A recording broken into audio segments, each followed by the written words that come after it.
guys! I actually woke up today and decided that I will be doing this tutorial.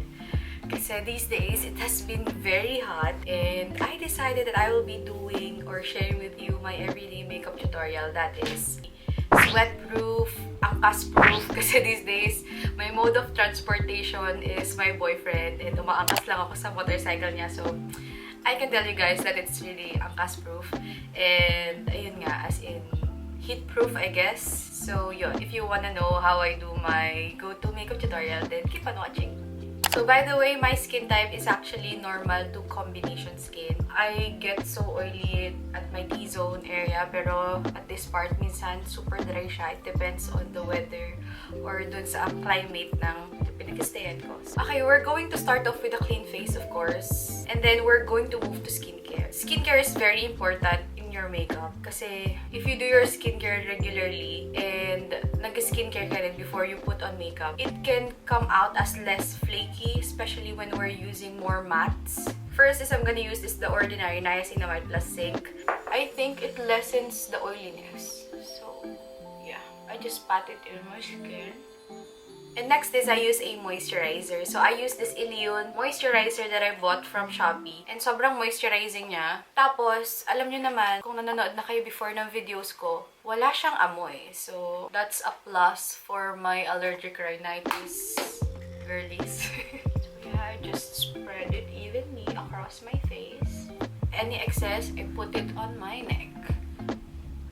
By the way, guys, I'm wearing lash extensions. I get my lash extensions from Strict Lounge. Hindi na ako nabubuhay ng walang extensions, you guys. So next up, for my skincare is I use this Fairy Skin Sunscreen with SPF 50+++. I really love this one. Ito ko lang siya na-try kasi mura lang. Very affordable. Pero, it does the job. And, wala siyang amoy. Always, always, always. Napakahalaga sa akin talaga pag-scented ang skincare. So, yun. Spread even. And the excess, I put it on my neck. Always wear your sunscreen. Okay, now, so I'll just do my brows off-cam. I'll just make another video for it na as in yun lang yung tuturo ko sa inyo kasi I think it deserves a video on itself para mas in-depth yung explanation. So yeah, I'll be back. Okay, so guys, now I did my brows. Okay, so next is we'll do our base makeup. As I've told you guys, my skincare is already my primer. I don't use any primer. So on days that my eye bags are really visible, I use first my concealer. So this one is the Tarte Shape Tape Concealer in the shade 35N. So yeah, I'm just gonna put it right here. Ilalagyan ko na rin tong part ng ilong ko. Feeling ko kasi may discoloration ako sa part na to. Oh yeah, nalagyan ko lang ng kaunting amount. Then, hayaan ko lang siya for like, siguro mga 20 seconds, ganyan. And then, I just blend it out with a beauty blender. Pagka-shade nyo talaga yung concealer na kinuha nyo, kung makikita nyo, talagang tinanggal niya lang yung discoloration and it concealed perfectly. And also, if you get a concealer na talagang ka-shade nyo and wala naman kayong problem with your skin, wala kayong gustong masyadong cover, so you can see, katulad nito, parang I can go out like this. As in, ko-conceal ko lang yung under eyes ko. Wala na akong foundation. Ganun. Pero yeah, we're gonna use foundation today. Next is, I'm going to be using the Superstay Foundation. So, you have seen this foundation a lot of times on my previous videos, yung mga old videos ko pa. Yeah, I still invest in this one kasi talagang maganda. By the way, this is in the shade 310 or Sunday. Tignan nyo naman kung gaano siya katama sa shade ko. Siguro mga 1.5 pump yung nagagamit ko sa face ko. Tapos, a-addan natin siya nito. Ganito yung trick na ginagawa. So, you can definitely use any setting spray that you have. So, I use a setting spray. Yeah, you can use the CC setting spray. I have heard about the Get Ready With Me setting spray. I haven't tried it, pero I'm also stoked to try it. Siguro maybe next time. Na ngayon, I just use a setting spray, then I spray it on my beauty blender. And then, I blend my foundation. Now, I'm going to use my Maybelline Fit Me Concealer, which is a lighter shade than my complexion, to highlight parts of my face na gusto kong i-highlight. So, I put it here, kaunti lang, then on my chin, then on my nose, tapos kaunti lang doon. Yan! Tapos kaunti dito, sa may para may lifting effect na tayong magawa. So, after that, hindi ko na siya pinapalas ng matagal kasi ginagamit ko lang naman yung kulay niya as highlight. So, blend ko na siya agad. Now, we're going to go over with contouring. I'm going to be using the Self Beauty Editor's Pick Glam-up Bronzer in the shade Americano. Parang konti lang talagang bronzing or contouring yung ginagawa ko. Parang magkaroon lang ng konti pang depth. Ang malaki sa akin ay noo. So, diyan tayo magbabawas. Ayan, diyan natin binabawi sa contour. For my nose, I use a denser brush and this is an eyeshadow brush. Ganyan. Tapos, yeah, I just shape it as so. And try kong maging natural as possible, of course, yung nose line ko. Gusto ko na matakas na ilong. Pili ko nga kapag kapera ako madaming. Magpapaayos ako ng ilong. So, naglalagay na rin ako ng konting eyeshadow using that same bronzer. Tapos, I just pat it all across my eyelid. Ganyan.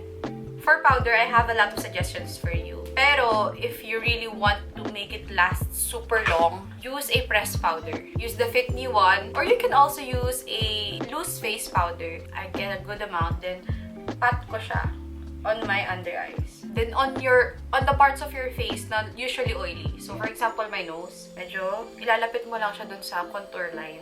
Para magkaroon siya ng illusion. Basta makakatulong siya para medyo pa-blend out yung contour na ginawa mo. Then my forehead as well. Basta ipat nyo lang yung mga parts na super nagiging oily kayo. Kuha ka ng large powder brush. This one, by the way, these two are from Perfect Diary. If you're interested, I can put the link below. Maganda yung quality ng brushes nila. So yeah, just get this large powder brush. Pat, so lightly lang, ever so lightly lang. And then, parang igagano, pa-powder lang yung whole face mo. Alright, so for the blush, I use the Careline Oil Control Blush On. And this is in the shade Starlight Shine. I can tell you guys that sobrang nagko-complement siya on Morena Beauty. As in, yeah, I really like this one. So, I'll just get a powder brush ulit. Then, get a good amount. Then, tsaka mo siya ilagay sa cheeks mo. Some days I do this, pero some days I don't. Pero I get my tapered brush ulit. Then, this Essence Pure Nude Highlighter. Sobrang tagal na sa akin to. Hindi ko nga alam kung expired na to. Pero ginagamit ko pa rin siya kasi marami pa siya. So, hindi ako katapon ng makeup na nag-work for me. Wala ako ng enough na amount. And then, of course, tap. Tapos, ilagay mo lang siya dito sa may part na to. It gives you that parang super subtle glow. Ewan ko, nagugustuhan ko yung glow na yun. Na parang since sobrang matte nung buong face natin, maglalagay lang tayo, parang magbabalik tayo ng konting glow para to make it look more natural.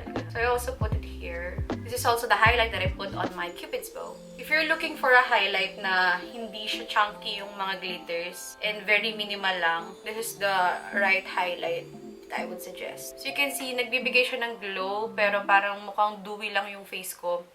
And if you will look closely, parang wala talaga siyang highlighter. Parang nag-glow lang yung face ko on its own. For my everyday makeup, I don't skip my highlighter on my tear ducts. So I use the Maybelline Master Chrome by Face Studio highlighter. This is in the shade Molten Gold. And I use this brush. Sobrang love ko tong brush na to. This is how it looks like. Super small niya lang, tapos tapered siya. So I just get a good amount of highlight and then tingnan nyo kung gaano ka-perfect lang yung nalalagyan niya ng highlighter. So, naglagay ako ng lip gloss kanina or a lip conditioner from MAC before pa ako mag-put ng kahit sa mukha ko. Tapos I get a tissue para makuha yung excess. And then, for my lips, I use a NYX Professional Lip Liner in the shade Natural. So, yan. I just use this, then outline my lips. Anyway, so I use this Revlon Rum Raisin Super Lustrous Lipstick. Put it right here. Tapos, tap-tap na ng paganda naman. Ito lang nilalagyan ko, itong bottom lip. Then, I do this. Kasi parang it blends naturally that way. To lock it all in place. So, I use the CC setting spray again. Just close my eyes, then do this.